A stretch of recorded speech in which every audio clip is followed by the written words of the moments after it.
Kitabun Nikah, kitab tentang perkahwinan, dengan sanad yang Imam Muslim meriwayatkan daripada Alqamah, katanya aku berjalan bersama Abdullah di Mina, lalu Uthman bertemu dengannya.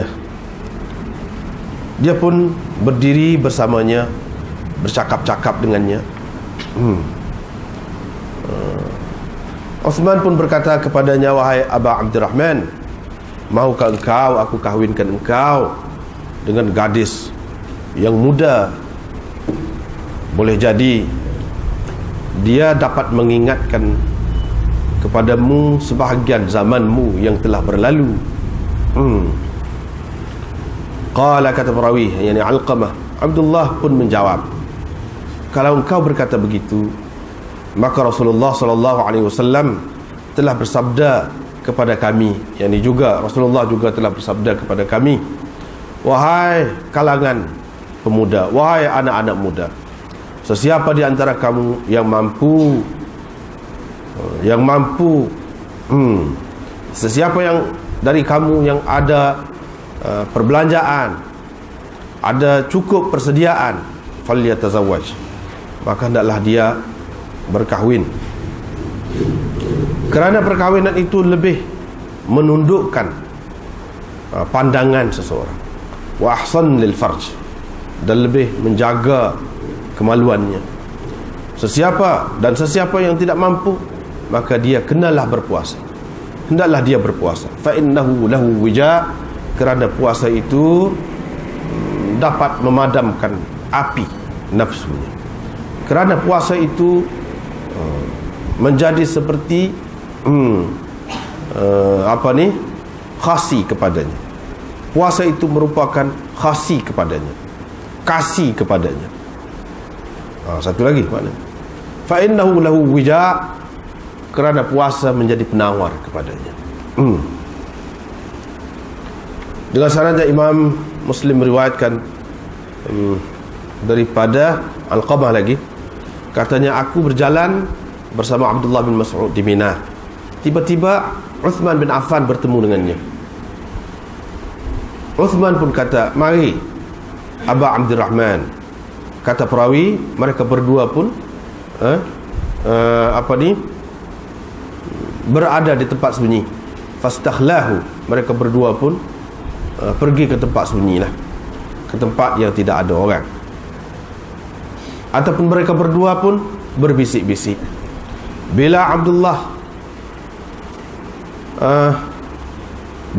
falamma ra'a Abdullah allaysat lahu, bila Abdullah fikir bahawa dia tidak ada keperluan untuk berkahwin, dia pun qala li, dia pun berkata kepadaku, ta'ala ya Alqamah, mari Alqamah. Qala, kata Alqamah, aku pun pergilah.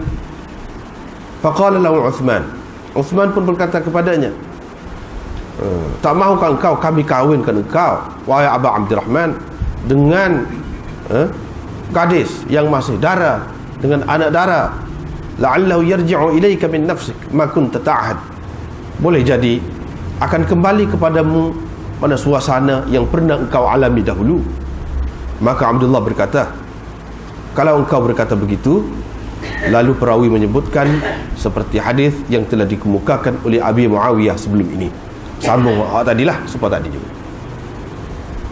Dengan sanad yang Imam Muslim meriwayatkan daripada Abdullah, katanya Rasulullah SAW bersabda kepada kami, wahai orang-orang muda, sesiapa di antara kamu yang mampu berkahwin, sesiapa daripada kamu yang mempunyai cukup persediaan, sesiapa daripada kamu yang mempunyai perbelanjaan, falyatazawwaj, maka hendaklah dia berkahwin.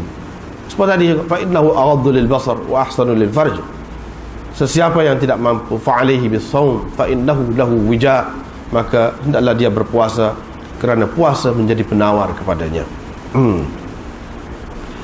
Fa innahu lahu wija, kerana puasa, puasalah penawarnya. Boleh juga fa innahu lahu wija, kerana puasalah penawarnya. Dengan sanadnya Imam Muslim meriwayatkan daripada Abdurrahman bin Yazid, katanya aku dengan pakcikku Alqamah dan Aswad pergi kepada Abdullah bin Mas'ud. Ketika itu aku masih lagi muda belia. Dia pun menyebutkan hadis. Lebih kurang tadi juga. Ru'i itu, aku fikir, aku percaya bahawa dia menceritakan hadis itu kerana aku. Qala, katanya Rasulullah sallallahu alaihi wasallam bersabda seperti hadis Abi Muawiyah tadi. Wa zada, cuma perawi ini menambahkan dalam riwayat ini, dalam isnad ini, falam albath an tazawwajtu, yani Alqamah lah perawinya. Tak lama kemudian aku pun berkahwin. Itu ada tambahannya. Tak lama kemudian aku pun berkahwin. Yang satu lagi pun lagu itu juga, dia kata kami masuk menemuinya dan aku adalah yang termuda di antara yang hadir itu. Lepas tu dia sebutlah hadis supaya tadi juga. Cuma tak ada sebut dalam riwayat ini falam albath hatta tazawwajtu, tak lama kemudian aku berkahwin, itu tak ada dalam riwayat ini, tak ada. Dengan sanad yang Imam Muslim meriwayatkan daripada Thabit daripada Anas bahawa ada sekumpulan beberapa orang sahabat Nabi SAW bertanya isteri-isteri Nabi SAW tentang amalan ataupun apa yang dilakukan oleh Nabi SAW ketika baginda berada di rumah. Faqala ba'duhum, selepas diceritakan kepada mereka, ada di antara mereka yang berkata, aku tidak akan mengahwini perempuan. Yang lain pula berkata, aku tidak akan makan daging. Yang ada pula yang lain mengatakan, aku tak akan tidur di atas tilam. Kemudian Nabi SAW memuji-muji Allah. Selepas itu baginda berkata, kenapa ada orang-orang yang berkata begini-begini? Ini aku bersembahyang, aku tidur, aku berpuasa, aku berbuka, yani aku ada ketikanya aku tidak berpuasa. Wa atazawwajun nisa, dan aku berkahwin. Faman raghiba an sunnati falaysa minni, sesiapa yang tidak suka kepada sunnahku, bukan dia dari kalanganku. Seterusnya daripada Sa'id bin Musayyab, daripada Sa'ad bin Abi Waqqas, katanya Rasulullah sallallahu alaihi wasallam telah menolak Uthman bin Maz'un untuk membujang. Rasulullah sallallahu alaihi wasallam telah menolak permintaan Uthman bin Maz'un untuk membujang, taksim nikah. Walau adzina lahu lakhtasayna, kalau Nabi sallallahu alaihi wasallam membenarkan kepadanya, tentulah kami mengkasihkan diri kami. Dengan sanad yang Imam Muslim meriwayatkan daripada Sa'ad bin Musayyab, katanya saya telah mendengar Sa'ad berkata, rudda ala Uthman, yakni permintaan Uthman untuk membujang telah ditolak. Kalau diizinkan kepadanya, tentu kami melakukan ikhtisar, yakni tentu kami mengkasihkan, mematikan nafsu kami dengan mengkasihkan diri kami. Dengan sanad yang Imam Muslim meriwayatkan sama juga tadi daripada Sa'id bin Musayyab, bahawa dia berkata, Sa'ad bin Abi Waqqas berkata, arada Uthman bin Mas'ud, Uthman bin Mas'ud maksudnya, Uthman bin Mas'ud mahu membujang, maka Rasulullah sallallahu alaihi wasallam melarangnya. Kalau Rasulullah mengizinkan kepadanya untuk membujang, tentu kami mengkasihkan diri kami.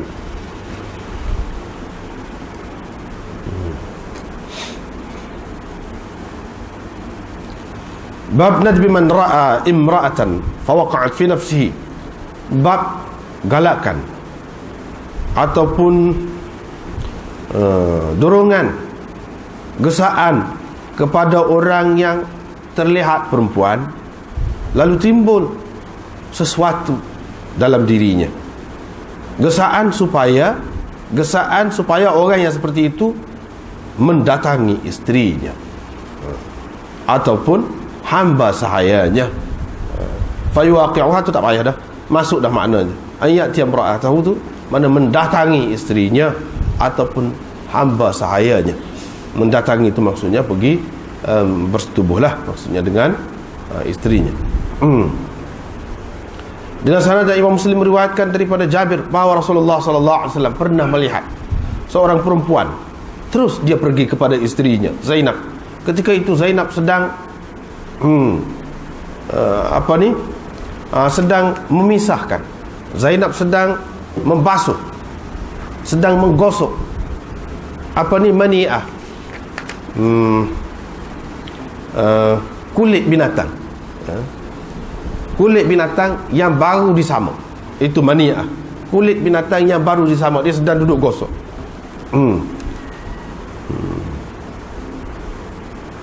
Faqadha hajatahu. Lalu Nabi sallallahu alaihi wasallam pun menyempurnakan hajatnya. Kemudian keluar pula kepada sahabat-sahabatnya. Dia pun berkata, innal mar'ah tuqbilu fi surati syaitan wa tudbiru fi surati syaitan. Perempuan datang dalam rupa syaitan dan pergi dalam rupa syaitan. Bila seseorang dari kamu ternampak seseorang perempuan, maka hendaklah dia mendatangi ahlinya, yakni isterinya. Hendaklah dia pergi kepada isterinya, kerana dengan berbuat begitu akan menghilangkan apa yang timbul dalam jiwanya. Dengan sanad Imam Muslim meriwayatkan daripada Jabir bin Abdullah bahawa Nabi sallallahu alaihi wasallam terlihat seorang perempuan. Lepas tu perawi menyebutkan seperti hadis sebelum inilah.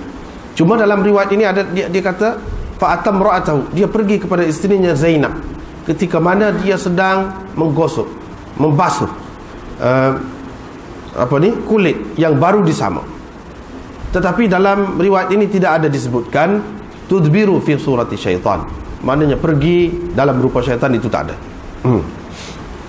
Dengan sanadnya lagi Imam Muslim meriwayatkan daripada Jabir, katanya saya telah mendengar Nabi sallallahu alaihi wasallam bersabda, bila seseorang dari kamu tertarik kepada seseorang perempuan, lalu timbul sesuatu dalam hatinya, hendaklah dia terus pergi kepada isterinya dan menyetubuhinya, kerana dengan berbuat begitu akan menghilangkan apa yang timbul dalam hatinya. Babu nikahil mut'ah wa bayan annahu ubiha thumma nusikha. Tengok dululah sekat dulu.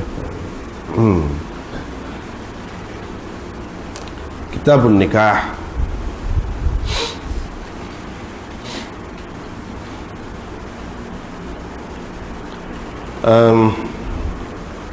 Ada segi luar tu tak perlu bahas lah. Nikah tu apa maknanya, tak perlu bahas. Cuma tertib kitab-kitab ni nak sebut sikit lah dari segi cara seni penyusunan kitab-kitab dulu, kitab-kitab lama. Memang dia ada seni yang tersendiri, ada seni yang tersendiri. Kalau dalam kebanyakan kitab fiqh kita tengok, kitab fiqh Syafi'i, kitab fiqh Syafi'i, dia beribadat dulu, lepas tu muamalat, lepas tu munakahat, nikah, lepas tu baru jinayah. Itu dalam kitab fiqh. Dalam kitab hadis macam-macam cara penyusunan dia tu tidak sama. Ada di antaranya seperti ni, seperti kitab Muslim ni. Tapi dia tidak bermula dengan fiqh tu.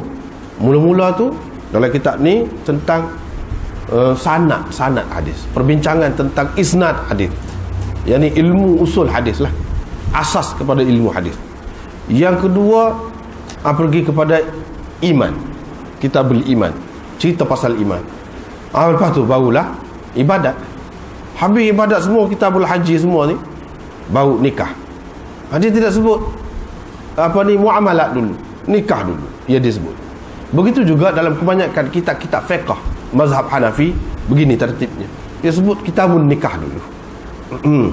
Kitabun nikah dulu. Macam-macam lah pendapat masing-masing, ada seni dia sendiri. Kalau dalam mazhab Syafi'i, dia kata apa? Kitab-kitab fiqh Syafi'i itu, dia kata susunan yang seperti itu sesuai, lebih sesuai. Sebab mula-mula ibadat lah. Allah SWT jadikan kita ni untuk ibadat. Wa ma khalaqtul jinna wal insa illa liya'budun. Itulah maksud sebenar manusia ini dijadikan. iaitu untuk mengabdikan diri kepada Allah. Bagaimana caranya? Itulah disebut tentang ibadat. Tentang ibadat. Lepas tu bila ibadat, nak ibadat, dia kena makan minum juga. Kena makan minum juga, kena ada rumah. Kalau tak ada rumah tu kena sewa rumah dan sebagainya. Pinjam meminjam. Itu sebab perlu kepada muamalah. Bukan semua orang nikah nak makan ni jak kecil lagi nak makan. Nak makan ni jak kecil lagi nak makan. Nak pakai pun begitu juga. Tidak nanti kahwin. Sebelum kahwin berapa banyak dah keperluan kita. Keperluan kepada makanan, keperluan kepada pakaian, keperluan kepada tempat tinggal. Itu semua nak dapat benda tu kena ada muamalah. Kena tahu dah cara dia. Macam mana nak berjual beli, macam mana nak pinjam meminjam, sewa menyewa dan sebagainya. Hak benda sabarnya sebut waktu dulu lah. Sebab hak lebih ramai terlibat dengan hak tu, bukan dengan menikah ni. Hak menikah ni nombor 3. Nikah ni nombor 3. Lepas tu barulah menikah. Barulah menikah. Bukan semua orang perlu kepada menikah. Barulah ada menikah. Lepas tu setelah menikah, ada menikah semua beres lah, kita kata keluarga ni, rumah tangga ni beres lah. Berlaku lagi benda-benda yang tidak molek. Rumah tangga molek dah, kita kata ada penjamin, ada orang yang bertanggungjawab dalam keluarga itu, ada isteri, ada suami, sudah ada molek belaka dah. Tiba-tiba curi lagi. Kira-kiranya molek dah. Ada keluarga ni baru nak boleh berkeluarga molek bila masyarakat tu molek. Tiba-tiba berlaku lagi curi. Apa hukum? Berlaku lagi berzina. Apa hukum? Nak buat macam mana? Itulah ada hukum jinayah. Paling akhir hukum jinayah. Orang lain pula kata, ni macam cara Imam Muslim buat ni, dia bagi kita pun nikah dulu. Ibadat nombor 1. Hak tu memang setiap orang. Yang keduanya keluarga. Hak situ dulu. Nak boleh ada, nak begitu gini pun jadi kita berasa perlu ni pasal ada keluarga. Kita ni siapa? Kalau kita tak kahwin, buat anak kepada orang. Mak kita tua dah, ayah kita tua dah, takkan kita tak cari makan ke dia? Jadi mak kita tu keluarga kita. Dengan sebab itu perlu kita tahu pasal kahwin ni dulu. Hak ni dulu. Lepas tu bila kahwin, barulah perlu kepada benda-benda lain tu. Kalau kita tak kahwin, mak dengan ayah kita sudah kahwin dah. Dulu nak boleh ada kita ni. Nak apa ni perlu kepada hak ni, kemajuan hak luar ni, dia perlu kepada hak ni dulu, biar betul hak ni dulu. Itu kata dia lah. Masing-masing cara. Inilah sebut kitabun nikah. Nikah dulu.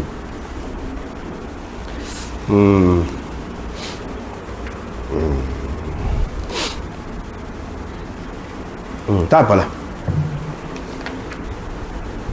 Kemudian Imam Muslim mari beberapa hadis ini, lebih kurangnya nampaknya hadis ni lebih kurangnya nampaknya.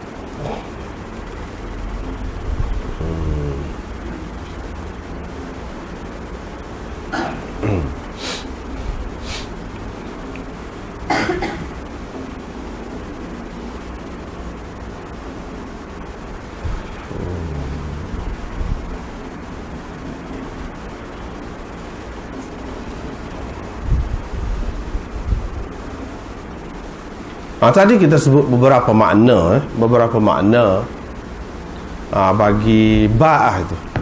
Sesiapa yang ada kemampuan, sesiapa yang ada cukup persediaan untuk berkahwin, sesiapa yang ada nafkah, boleh menunaikan nafkah zahir dan batin dan seumpamanya. Di situ.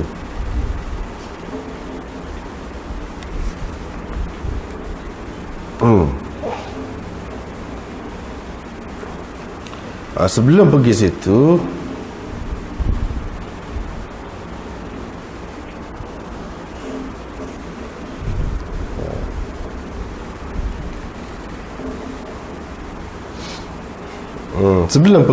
kita nak tengok sini ni, mazhab dulu, mazhab ulama tentang kahwin tu sendiri. Nak tengok dalam ni dulu, dalam ni dulu. Di bawah istihbab nikah liman taqat nafsu ilaih. Yang ni bab galakkan ataupun elok berkahwin kepada orang yang ada keinginan untuk berkahwin dan ada nafkah. washtighali man ajaza 'anil mu'an bis-shaum. Dan orang yang tidak mampu, tidak ada kemampuan belanja, perlu menyibukkan dirinya dengan puasa. Itu di bawah tajuk tu, kita tidak nak ambil banyak, ambil di bawah tu, banyak tu panjang tu dia. Di bawah daripada wa ammal wija' tu, kalau perhatikan wija', bawah tu lagi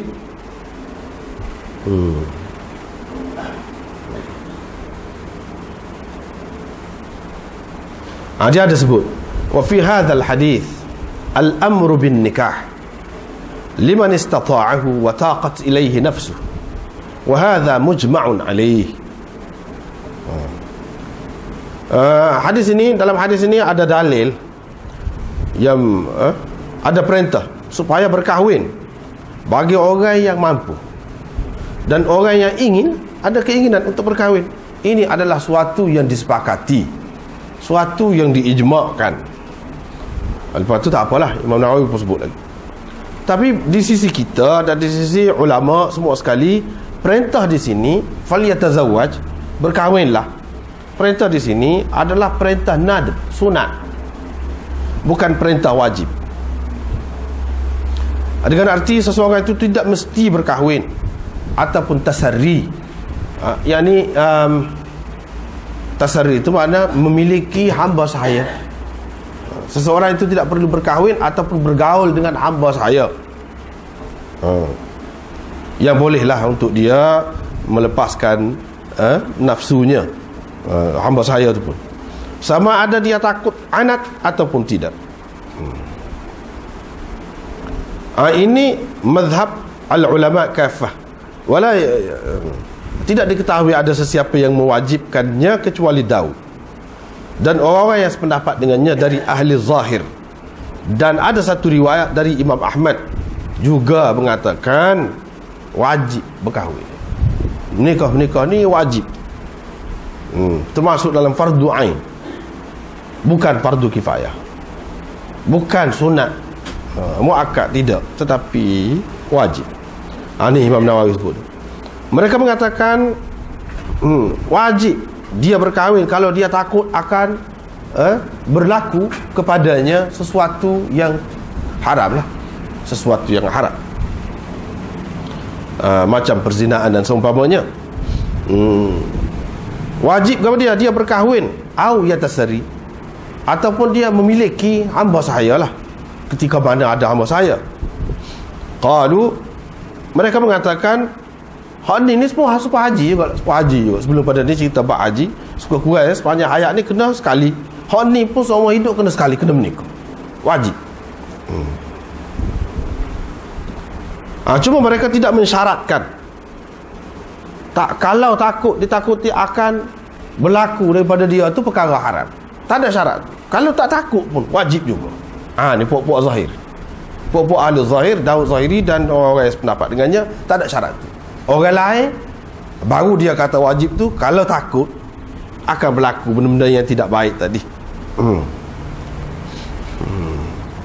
Lepas tu bagi mereka lagi, ni pendapat mereka ni, wajib berkahwin saja, tidak wajib bersetubuh.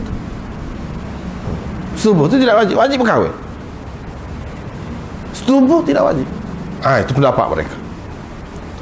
Mereka bergantung, berpegang dengan zahir perintah dalam hadis ini dan lain-lain hadis. Di samping Al-Quran, Allah SWT berfirman, fankihu ma taba lakum minan nisa, dan lain-lain ayat lagi, banyak lagi. Hak ni Allah SWT suruh. Bila suruh kata dia makna wajib. Tidak situ dia pergi situ ya. Bila suruh makna wajib. Waktu Imam Nawawi sebut, jumhur ulama kata fankihu ma taba lakum minan nisa, hingga kepada firman Allah SWT, wa ma malakat aymanukum, maknanya antara dia berkahwin dengan memiliki hamba sahaya. Allah SWT memberi pilihan di antara berkahwin dengan memiliki hamba sahaya. Imam Maziri mengatakan ini merupakan hujah bagi jumhur, kerana Allah SWT memberi pilihan di antara kahwin dengan tasarri, dengan ittifaq, semua terima belaka tu. Kalau tak mahu menikah, takut susah sangat, tanggungjawab banyak, miliki hamba. Semua sepakat, semua orang timur ini ulama mana-mana pun.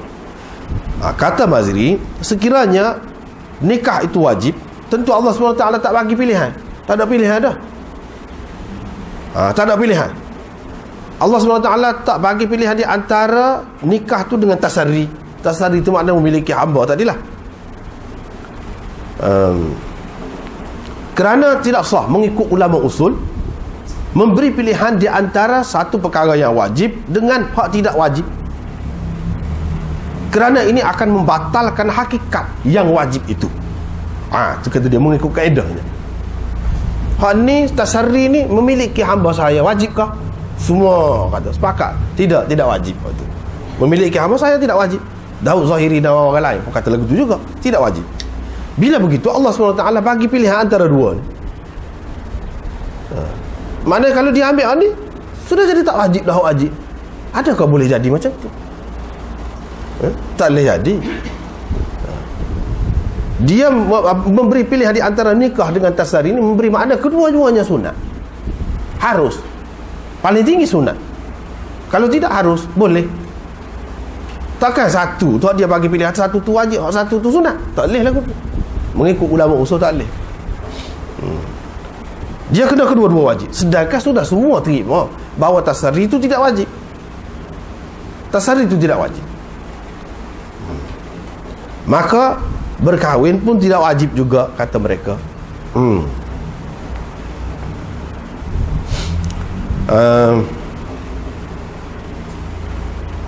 Jadi bagi pilihan ni antara hak wajib dengan hak tidak wajib. Sedangkan kalau tinggal hak tu dosa, tinggal hak tu tak berdosa sebab tidak wajib. Macam mana bagi pilihan ni antara dua yang macam tu? Tentu sekali ini memberi makna tidak wajib.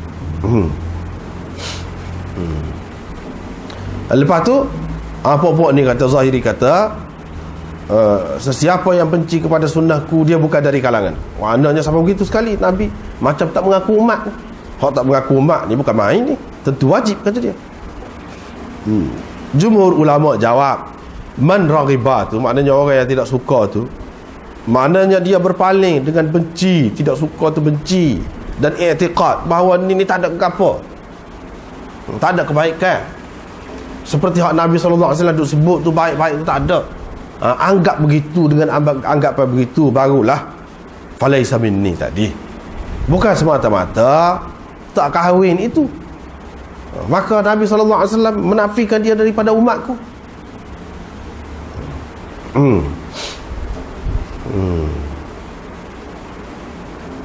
Kemudian dia sebut lagi, wallahu a'lam, tak apalah dia sebut sekali. Hak mana lebih afdal, kata dia, menikah dan tidak menikah? Hak mana lebih afdal? Ashab kita, ulama-ulama dalam mazhab kita, kata Imam Nawawi dalam mazhab Syafi'i ini, dia kata orang ni terbagi kepada 4 macam. Yang pertama, jenis pertama ni, nak sangat menikah, ada belanja, maka disunatkan kepadanya menikah. Sunat. Dia ingin, ada keinginan untuk berkahwin, ada belanja, maknanya bolehlah nak menanggung tu nafkah.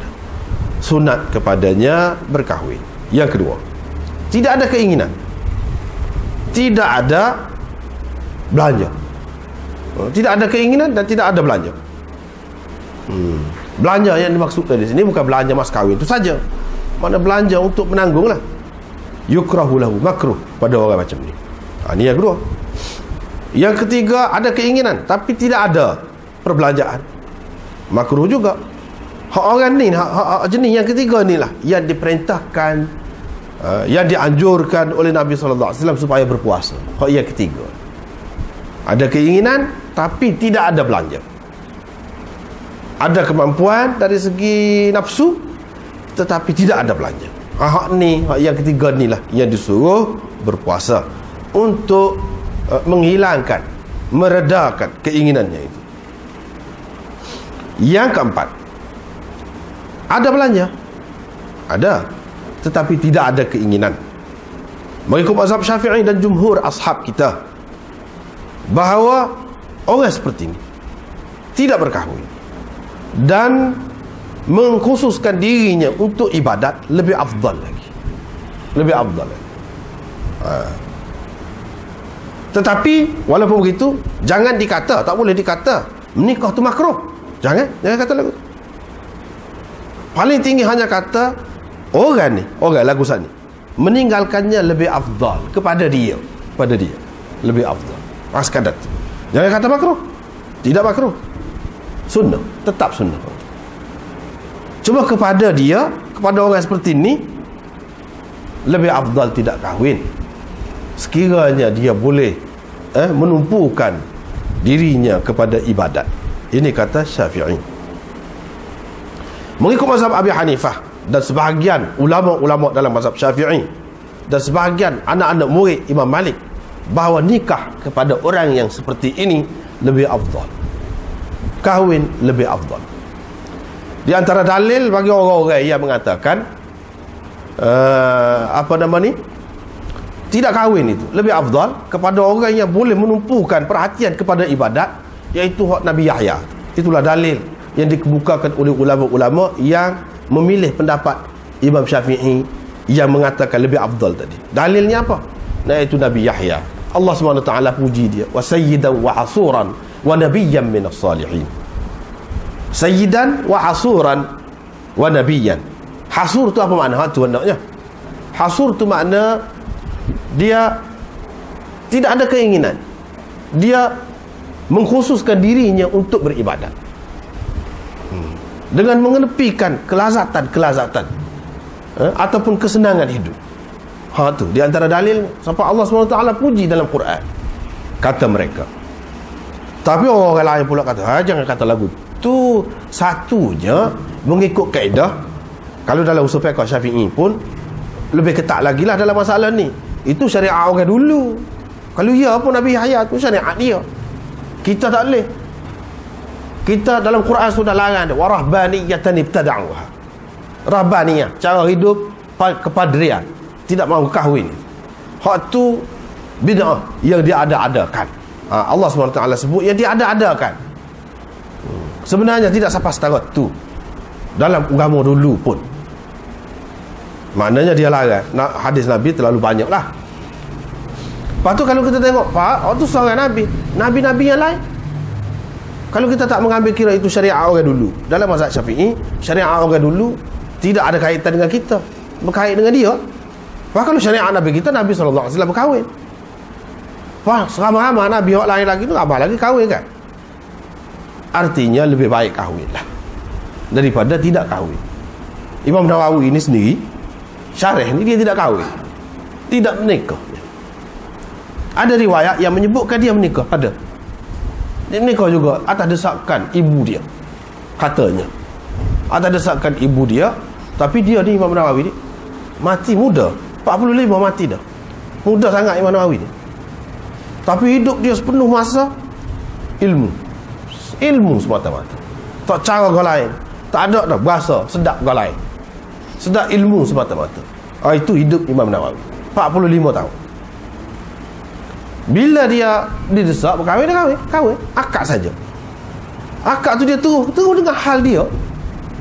Lama-lama bini dia tu kata, siapa dia bini sebenarnya? Kitab tu kau dia. Kalau tidak perlu, pisahlah. Dia pun paling cerah lah. Lagu tu. Lepas tu terus dengan kerja dia.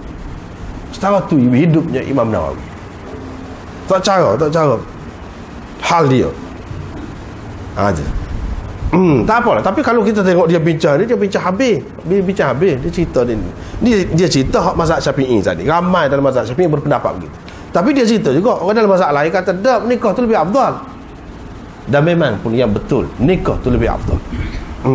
Sebab apa? Hak lebih ramai Nabi-Nabi nikah ke tidak? Sahabat-sahabat kalaulah ada tidak menikah, mana ramai hak menikah dengan tidak nikah. Dan ada juga orang kata zaman sekarang ni tidak sesuai kalau nak kahwin, zaman rosak dah ni, masyarakat rosak, takut anak-anak kita pun rosak ni, tak boleh nak kawal, tak terkawal. Baiklah, kalau kita terima, mana kita hak kecek sana kira-kiranya jujurlah juga, baiklah juga. Kalau kita juru sikit sebanyak sampai sekarang ni, qadar sampai sekarang ni tak mau kahwin, sedangkan hak tidak juru ni kau sama. Lepas tu kita kalau juru pun kita ni boleh mengajar, kalau kita boleh apa pun, sekarang kita ada ya. Pada kita mati, anak-anak dia ni pula, generasi anak dia, cucu dia, siapa dia nak ajar tu pula. Dengan itu, kok mana-mana pun tetap kena kahwin. Lebih baik kahwin, lebih afdal kahwin. Tetap lebih afdal kahwin. Dan hadis-hadis begitu banyak sekali menyebutkan. Kok mana-mana pun kalau kita kata ini dengan arti benci, tak suka kepada kahwin, itulah yang termasuk dalam hadis ni. Tapi tak tahu lagi, takut-takut kerana mengutamakan ibadat ni lebih lagi, sehingga tidak mahu kahwin, itu termasuk juga dalam hadis. Sebab Nabi SAW tak suka ibadat. Sahabat-sahabat tak suka ibadat kau. Kalau dia suka, kenapa dia kahwin juga? Itulah maknanya Nabi SAW nak umat dia ni kahwin. Sebab itulah dalam hadis yang lain dia sebut, dia suruh kahwin dan biar beranak pinak ramai. Dia kata apa? Fa inni mubahim bikumul umam yaumal qiyamah. Aku akan berbangga di hadapan umat yang lain dengan ramainya kamu. Ramai hak berguna lah maksudnya. Ramai hak berguna.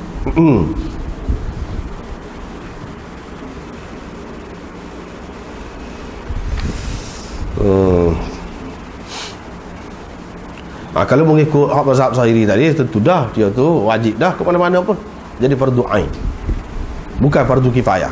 Ada juga ulama yang mengatakan fardu kifayah, ada juga fardu kifayah. Kalau kita tak sibuk, fardu kifayah ni maknanya apa ni? Hak masyarakat. Hak masyarakat. Mana kalau kita tak apa nak pun kita kena fikir masyarakat, orang lain ramai ni, masyarakat generasi akan datang kena fikir hak tu sekurang-kurang. Sebab ada hak masyarakat, ada hak dari kita, terutamanya kalau orang-orang yang cerdik, orang-orang yang baik, yang biasanya lah, biasa tak mesti, biasanya keturunan dia tu akan jadi lagu tu. Yang kita sedih kadang-kadang masyarakat kita ni, dia tu senang, kaya tak kira, tetapi duk rancang keluarga semacam tak asyik anak, dia cerdik, orang pandai, kira-kiranya mengikut hukum adatnya, anak dia tu pun akan cerdik, tapi dia tak asyik anak. Tak asyik anak. Pasal apa? Untuk apa ni, ganggu. Kalau nak pergi jalan mana-mana, nak pergi kelah mana-mana pun susah. Ada utama kau tu. Sampai tak ada lah generasi dia. Tak ada generasi dia akan datang pun akan jadi susah. Tu kalau dua orang, tiga orang. Pak kalau hak mati, pak lima orang sekali, habis dah lah. Ketika tu tua dah. Nak mana ketika tu? Lepas tu dah lah pula dia tu pahamannya anti poligami pula. Pengaruh dengan cara baru. Anti ke mana-mana pun tak boleh. Poligami. Pasal nak menunjukkan kesetiaan lah kepada isteri tu seorang. Lepas tu anak pula tak saya ramah. Kalau nikah ramah, takut lah macam-macam lah katanya. Jadi tua lah bini, macam-macam. Akhirnya kalau berlaku apa-apa kemalangan, sedih di kemudian hari. Tak terperi, tak boleh nak ayak, sedih. Terutama kalau orang perempuan. Dah tua tak boleh lah, dah putus hek lah.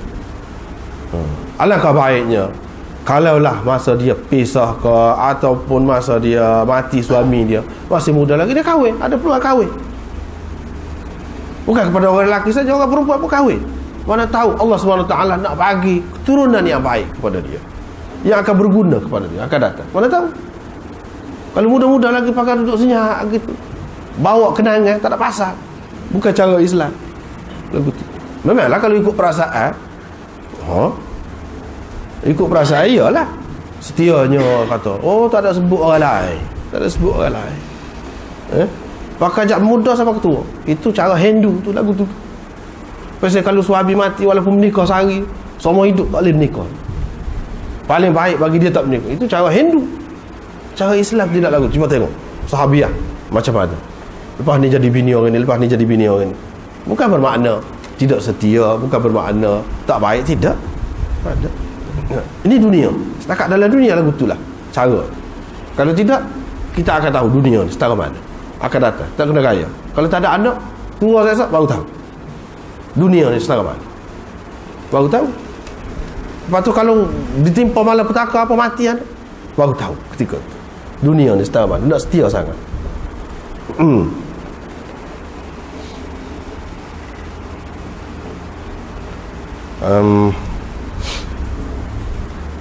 Seterusnya dalam hadis disebut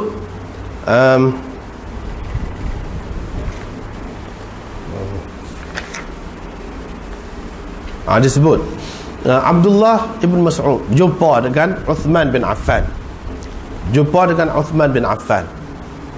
Uthman pun tanya dia, kamu nak kah? Kalau kamu nak, aku nak. Kami boleh kahwinkan kau dengan anak dara.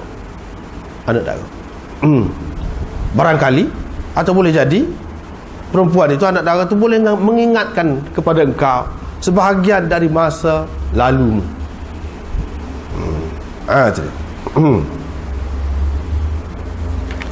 Apa kata Imam Nawawi? Anak dapat nak baca dia lah.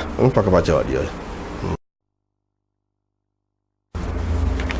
Apa kata Imam Nawawi? Anak dapat nak baca dia lah. Pakai baca dia. Gapa dia tu? Uthman bin Affan berkata kepada Ibn Mas'ud, maukah aku kahwinkan? Kami kahwinkan kau dengan ini. Fihi, kata dia, dalam hadis ini ada pengajaran apa? Elok kita mengemukakan kepada sahabat kita atau kenalan kita yang tidak ada isteri, macam ni, elok kita kemukakan kepada dia.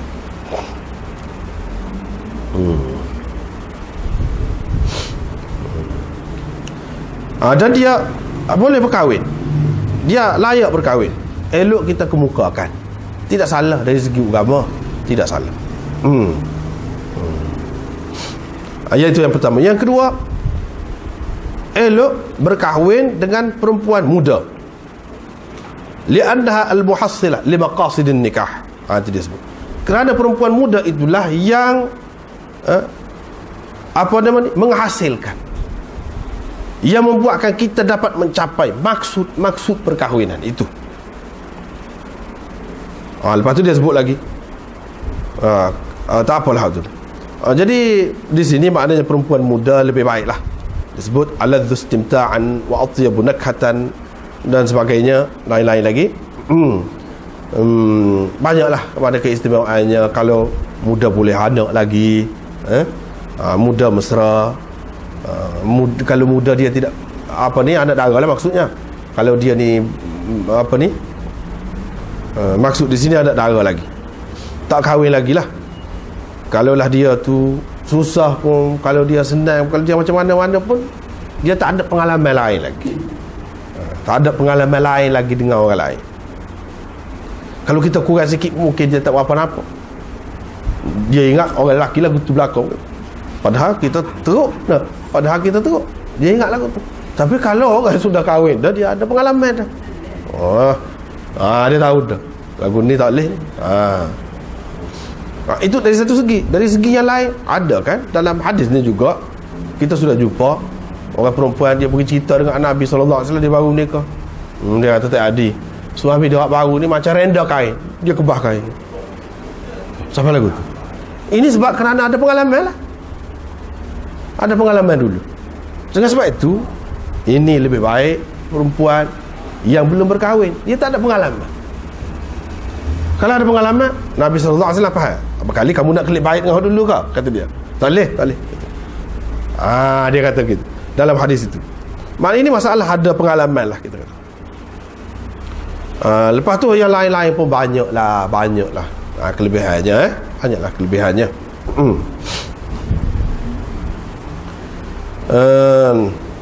Lepas tu kalau kita kata menikah sama tua, sakit orang kita, badi tu pecek pula dengan dia nak. Badi pecek dengan dia. Kita duk arak ke dia duk arak kita pun. Itu masalah. Tapi kalau muda ada kelebihan. Ini dibalik lelaki, ada hak untuk memilih. Balik perempuan pun gitu juga. Bukan maksud balik perempuan tak ada hak memilih. Fikir sendiri, pilihlah. Nak lagu mana? Balik perempuan. Tapi janganlah pula sampai nak pilih Kalau orang lelaki boleh tahan lah. Tua pun nikah dengan orang muda boleh tahan, biasa juga. Tapi kalau orang perempuan tua nikah dengan orang muda semata-mata kerana nak menunjukkan dia pun boleh nak cara orang muda.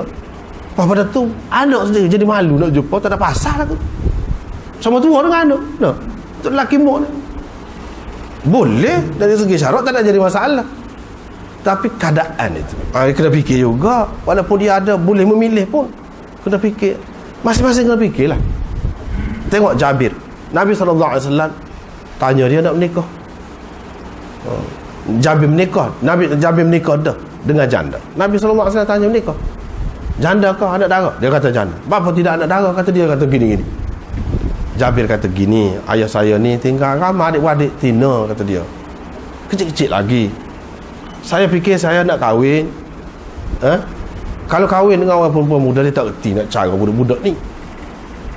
Tapi kalau kahwin dengan orang janda, sudah ada anak, dia reti. Oh, bagus. Nabi SAW. Jadi masing-masing keadaan fikir sendiri lah. Tengok keadaan. Tidak kata dalam hadis-hadis disebut suruh cari gadis perempuan anak darah, maka hak itulah segala-galanya, semua orang kena tuju situ. Tidak juga. Tengok keadaan kita, apa yang sesuai dengan kita, apa yang sesuai dengan kita. Kalau tidak, tak boleh. Jadi tak molek juga. Di sini apa jawab Abdullah bin Mas'ud? Dia pun kata, kalau engkau kata begitu, maka aku kata Rasulullah pun ada kata. Rasulullah ada kata lagu mana? Dia pun ceritalah hadis itu. Ya ma'asyaras syabab, man istata'a minkumul ba'ah falyatazawwaj, dan seterusnya. Apa tujuan Abdullah bin Mas'ud ini bila Sayyidina Uthman kata begitu kepada dia?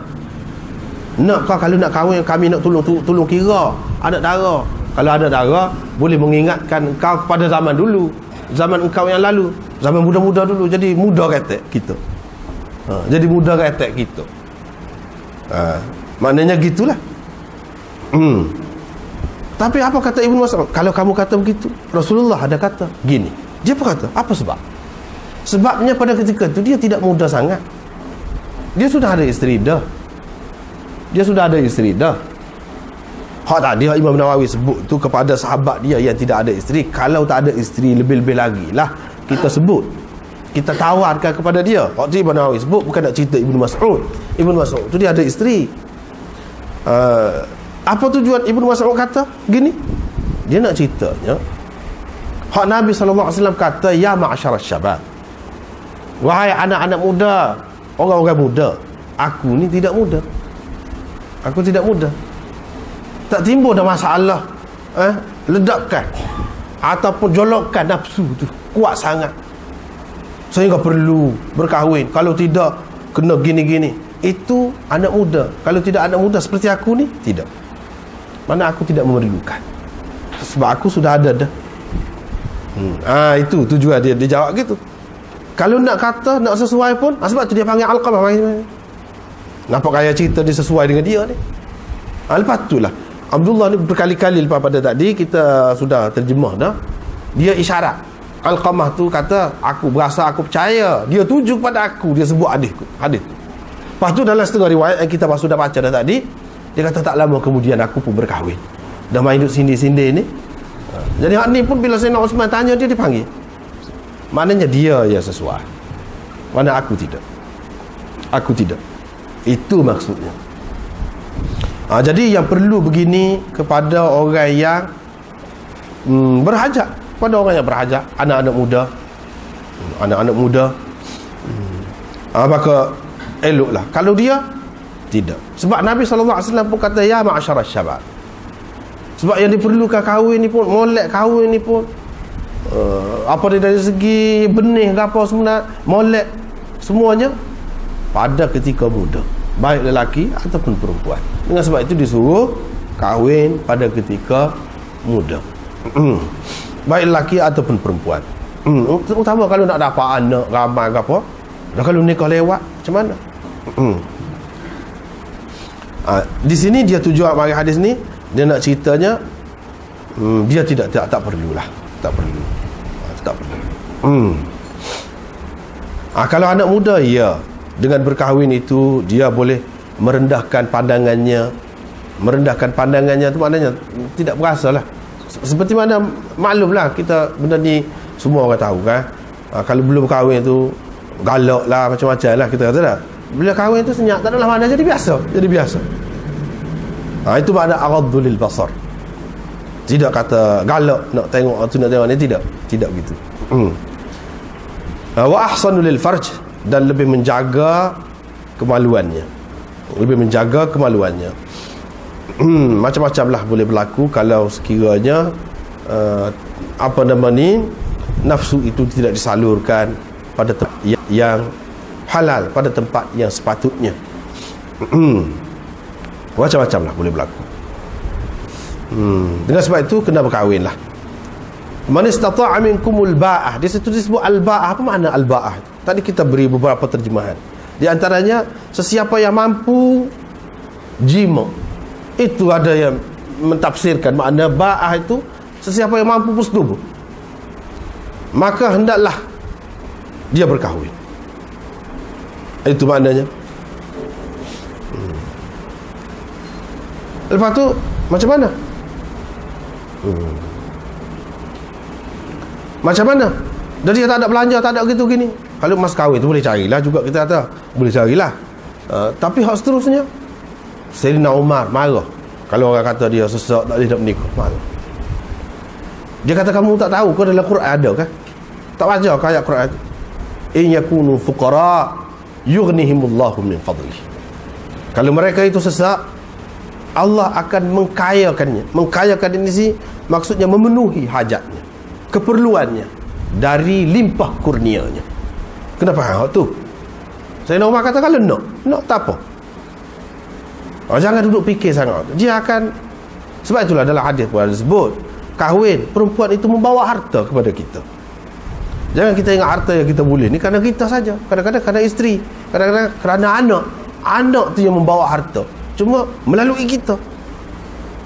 Kena fikir hal tu. Hal ni yang kita tidak nampak. Dengan sebab itu ulama mengatakan, man istata'a minkumul ba'ah falyatazawwaj. Orang yang mampu bersetubuh, maksudnya hendaklah dia kahwin. Ada juga yang mengatakan orang yang mampu belanja, bagi belanja. Orang yang mampu bagi belanja, al-ba'ah itu maksudnya bagi belanja, nafkah, maka hendaklah dia kahwin. Ulama-ulama bantah pendapat ni. Dia kata tak sesuai tu. Tak sesuai kalau kita kata orang yang ada belanja, maka hendaklah kahwin. Lepas tu kalau dia ada masalah, ni Nabi SAW kata, sesiapa yang ada kemampuan zahir dan batin, maka hendaklah dia kahwin. Kalau dia tidak mampu, dia kena puasa. Kalau orang tu memang dia tu tidak ada nafsu dah, dia ada masalah lah, kita kata dia ada masalah, apa tujuan suruh dia puasa? Apa tujuan suruh dia puasa? Memang dia tak perlu puasa. Dia tak perlu puasa. Kalau dia tak kahwin pun tak timbul, dia tu ada masalah. Macam-macam lah masalah. Orang panggil masalah sakit tuan pula. Macam-macam masalah. Jadi kalau tidak mampu, dia kena berpuasa. Apa tujuan kalau nak suruh kepada orang yang kaya, kita kata, tapi dia ada masalah lah, ada masalah sakit tuan, sedangkan dia memang tidak mampu. Kalau dia tak puasa pun tak apa. Di sini lebih kuat di sebelah tu. Mana sesiapa yang ada kemampuan untuk bergaul dengan isterinya, lebih kuat di situ. Dan kalau ditambah lagi, ada kemampuan pula setelah ada dah, maknanya apa ni, kemampuan untuk nafkah batin, ada pula kemampuan untuk nafkah zahir, lebih-lebih lagi lah. Lebih-lebih lagi. Disuruh supaya berkahwin. Kalau ada nafkah zahir lagi, nafkah batin, nak agak dia lagi. Hak ni puasa ni, suruh puasa ni kalau tidak mampu, dia ada kemampuan, ada nafsu, ada keinginan, tapi fikirlah masalah. Kalau kahwin susah juga. Nak menanggung isteri ke apa, macam-macam lah. Itu masalah sendiri. Jadi Dia tak tangguh dulu kahwin, tangguh dulu. Buat sementara tu puasalah dulu. Puasa ni sebaik-baik penawar kepadanya. Puasa dulu. Ada makna lah. Tapi kalau kita kata orang tu ada kemampuan dari segi kebendaan, maka dia boleh kahwin. Kalau dia tidak mampu tu maknanya tidak mampu ke mana? Tidak mampu tu kalau tidak orang yang sudah ada harta, kalau tidak mampu artinya tidak ada kemampuan hak batin itu. Maka dia kena puasa. Apa makna tidak ada kemampuan batinnya? Memang dia tidak ada dah waktu tu. Tak ada makna, tak ada makna. Sudah padanya hadis ini lebih berat perginya kepada ada kemampuan batin itu. Kalau ada hak zahir, tak usah tangguh dah lah. Tak ada apa masalah lah. Tak perlu puasa ke apa dah. Nikah saja. Hak kata suruh puasa ni kalau ada masalah tadi. Tak ada belanja mikir lagi. Tapi kalau sudah ada belanja, ibu bapa kau misalnya kata kahwinlah, tak apalah. Mana pakak-pakak jagalah. Pakak-pakak jaga anak kita. Tak apa, kahwin. Lebih baik.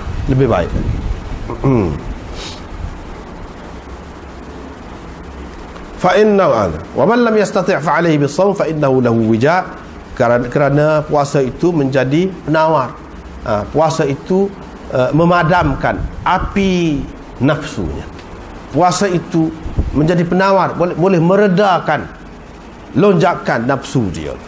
Lahu, asal wija' tu maknanya iaitu satu usaha menghilangkan tenaga batin dengan cara kasih. Orang zaman dulu teruk dia cara dia apa ni, kapit batu. Kapit batu. Orang saya tak ada nafsu, tak ada keinginan. Itu cara zaman dulu. Zaman sekarang ni macam-macam pula, ada kemajuannya. Dengan cara macam-macam lah. Nak suruh hilang nafsu, makan ubat ke apa ke. Boleh jadi makan ubat ke, ikutlah petua gapa-gapa ke, pasal nak jadi padri tadi, pasal nak jadi sami tadi, pasal boleh suruh lagu tu. Dan ini dilarang oleh Nabi SAW. Tak boleh buat lagu tu. Pasal apa dia sebut gini? Sebab biasanya pada masa tu, zaman jahiliah, orang kalau nak menghapuskan nafsu ni, inilah cara. Bukan nak suruh buat lagu ni. Ganti dianya ialah puasa. Islam tidak pernah hapuskan langsung. Tak ada dah nafsu. Tak silap lagu. Sebab itu bercanggah dengan kejadian kita. Hendaknya kalau boleh buat sementara waktu. Sementara waktu tu lagu mana? Boleh diselesaikan dengan puasa. Tidak mati langsung. Apabila kita ada kemampuan, maknanya tak puasa, tak apa dah lah. Tidak kata hilang langsung. Sebab sampai sekarang ni lah orang tak sayang anak kan, ada dia potong saluran itu, ada yang ikat saja, macam-macam. Jadi kalau kita nak usaha ada masalah apa pun, cubalah cara yang tidak jadi selama-lamanya. Buat sementara saja. Carilah cara yang seumpama itu. Daripada hadis ni juga boleh difaham. Jangan kita cari wijak cara zaman itu, ataupun cara zaman sekarang ni pun yang menyebabkan kita langsung tak ada sampai bila-bila tak boleh anak. Jangan buat lagu tu, nanti menyesal kemudian. Kita kena cari penyelesaian hak sementara. Jangan sampai habis tak ada peluang dah kepada kita. Jangan macam tu. Serupa juga di sini. Puasa tu itulah, fa innahu lahu wija'.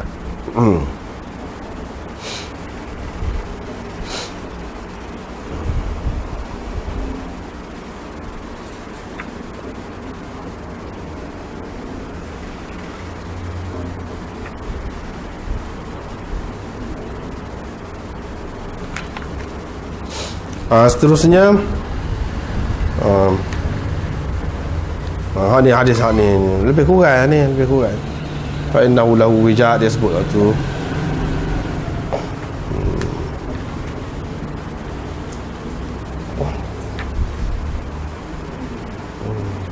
Dan hak akhir sekali, Nabi SAW bila ada orang ni, beberapa orang ni pergi tanya dengan isteri dia, Nabi SAW buat lagu mana,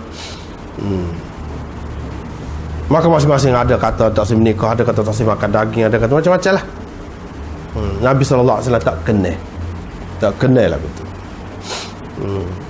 Sebab apa? Sahabat-sahabat ni tahu Nabi SAW ada juga ketika tidur, ada juga ketika tak puasa, ada juga, dia tahu. Tapi dia kata lagu mana alasan dia? Nabi dia tak apa buat setara tu pun, sebab dia tinggi dah darjat dia di sisi Allah SWT. Dia tak ada dosa. Hak dulu kemudian tak ada dosa. Kita beza, kita kena kuat lagi daripada tu lah. Kalau dia ada juga bangun pada waktu malam, ada juga tidur, kita tak boleh tidur sepanjang malam sepatutnya. Kalau dia ada kahwin, kita sepatutnya tak boleh kahwin. Kalau dia makan benda-benda sedap, dia tidak lalai, kita ni boleh jadi lalai. Baik kita tak usah makan. Dia tidur atas lembek, ada lembek juga. Atas katil ada juga, kita tak usah. Itu dia fikiran dia. Nabi SAW bila tahu, dia panggil ni, cerita dalam hadis ni ringkas, dia panggil, lalu dia berucaplah. Dia pun cerita, aku ni gini ni, seperti yang kita baca tadi lah. Mana buat serupa dia lah. Apa nak buat mana-mana? Sesiapa yang tidak suka kepada sunnahku, dia bukan dari kalanganku. Maknanya tidak suka kepada sunnahku, tidak suka. Di sini sunnah, di sini maksudnya hak yang dimaksudkan di sini ialah berkahwin itulah. Dan sunnah Nabi SAW juga, dia tidak buat ibadah semata-mata dalam hidup. Ada juga ketika dia tidak buat ibadah. Tidak kata hak tak sedap saja hidup, tak ada menikmati kehidupan ni. Tidak juga. Dia ada juga menikmati kehidupan ni. Dia ada. Hak lagu itulah sunnah dia. Sesiapa yang tidak suka kepada cara lagu tu, falaysa minni, bukan dia dari kalanganku. Tetapi hak maksud utama di sini ialah berkahwin. Seperti Imam Nawawi kata tadilah, yang kita sudah baca tadi, kalau orang itu tidak suka, kata dia dengan arti benci kepada sunnah. Tapi kalau dia kata, dia tak kata makruh pun tak kata, cuma kepada orang seperti itu lebih baik bagi dia tidak sekadar tak apa lagi, tidak termasuk dalam benci kepada sunnahku lagi. Kalau orang kahwin, dia tidak kata apa-apa, molek lah, molek. Tapi dia tidak kahwin, itu hal dia sendiri, tak apa. Hal ni macam-macam. Biasanya orang yang tidak mahu kahwin ini kerana ada penyakit lah biasanya. Jarang-jarang kita nak cari orang yang tidak mahu kahwin ini kerana sibuk dengan perjuangan. Jarang. Dalam sejarah ni adalah ulama-ulama. Syekh Abdul Fattah Abu Ghuddah tulis satu kitab, Al-Ulama'ul Uzzab, ulama-ulama yang dia ni bujang tak menikah. Tak menikah sepanjang. Ada ramai juga ulama dia kumpulkan dalam kitab dia. Termasuklah kalau sampai baru ni Said Qutb tak nikah, Maulana Ubaidullah Sindi tak nikah juga, Jamaluddin Afghani tak nikah. Kalau nikah lagu tu lagu mana? Kena halal semua, yang hamba kau orang semua. Katanya kita tetap satu tempat pun. Itu ada juga orang yang macam tu. Tak kahwin kerana tu, bukan tak ada nafsu. Tinggi juga orang tu, kedudukannya di sisi Allah tinggi. Kerana berjihad, dia sanggup kurbankan itu. Ramai lagi yang lain-lain. Zamakhsyari tak kahwin, tak kahwin. Imam Nawawi ni pun tak kahwin. Ramai lagi yang lain lagi. Ada kerana perjuangan jihad. Ada juga kerana ilmu. Dia sudah merasa ilmu ni lazat lebih daripada yang lain. Allah SWT saja yang tahu. Orang lain tak tahu kelazatan dia. Dia berasa dengan ilmu. Macam Imam Nawawi, dengan ilmu, sibuk dengan ilmu, tak cara orang lain, tak nampak orang lain. Ada juga orang yang tidak mahu kahwin itu bukan kerana ilmu, ibadat. Dia berasa dia buat ibadat tu sedap. Benda ni bukan semua orang. Dia berasa dia tak tidur tengah malam untuk baca Quran tu sedap. Tapi janganlah pula kita tak say hak sedap tu sedap seorang. Sebab kita kena ingat Nabi SAW ada bersabda, sebaik-baik orang ni anfa'uhum linnas, yang paling berguna, yang paling banyak munafaatnya, faedahnya kepada orang lain. Hak itulah yang paling baik. Kalau bos orang ni, boleh jadi dia kata, aku nak buat orang lain tak mampu. Tak apa, sekadar dia. Dia nak buat orang lain tak mampu, tapi dia sekadar dia, tak apa. Boleh lah orang lain. Tapi kalau dalam keadaan orang memerlukan dia mengutamakan waktu, tak boleh. Mengutamakan kelazatan ataupun kenikmatan diri dia semata-mata duduk seorang, memang dia berasa sedap, tetapi dia tinggalkan, tak boleh. Kalau lagu tu tak boleh. Seperti ulama tak boleh. Tetapi kalau orang biasa, dia nak buat pun dia tak boleh buat. Dia berasa dengan cara ni lebih baik. Tapi kadang-kadang kita kena ingat, hak berasa lagu putus sementara 2-3 tahun, lepas tu hilang. Masalah lah pula kemudian. Kena fikir boleh nak buat sesuatu tu. Jadi macam hak ni, kerana ibadat, lazat, syok beribadat. Ada juga orang yang tak mahu kahwin tu, kenapa? Kerana dapat mimpi. Comel lah mari. Tahu habis hak lain. Ada juga.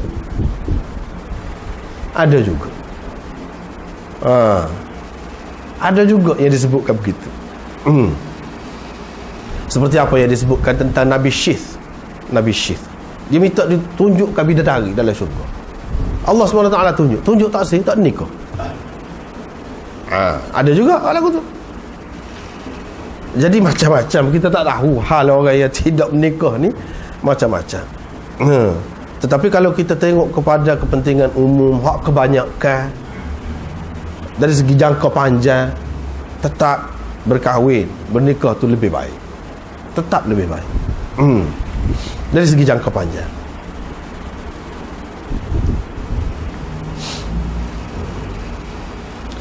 Kadang-kadang orang yang tidak kahwin itu, kalau dia biasalah, kecuali orang tadi tak masuk tu, kita cerita orang biasa ni, kadang-kadang dia tidak terfikir sekali,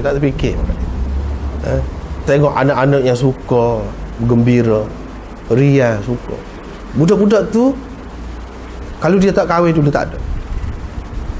Kok dia suka, tengok sukanya budak, alangkah sukanya dia makan, sedapnya dia makan. Kita bahagia tengok, suka tengok anak-anak kita. Kalau kita tak kahwin dulu, tak ada, kita tak boleh tengok semua. Sekurang-kurangnya kejayaan dia, suku pula, kejayaan dia, pencapaian dia, apa dia jadi masa depan pula, suku pula tu. Memberi kelegaan, kepuasan kepada manusia sebagai manusia. Dan manusia ini memang dia ada sifat semula jadi dia. So, ada perasaan takut, ada perasaan kasih, ada perasaan ni. Ada lagi satu lagi, iaitu hubbul insan lil baqa.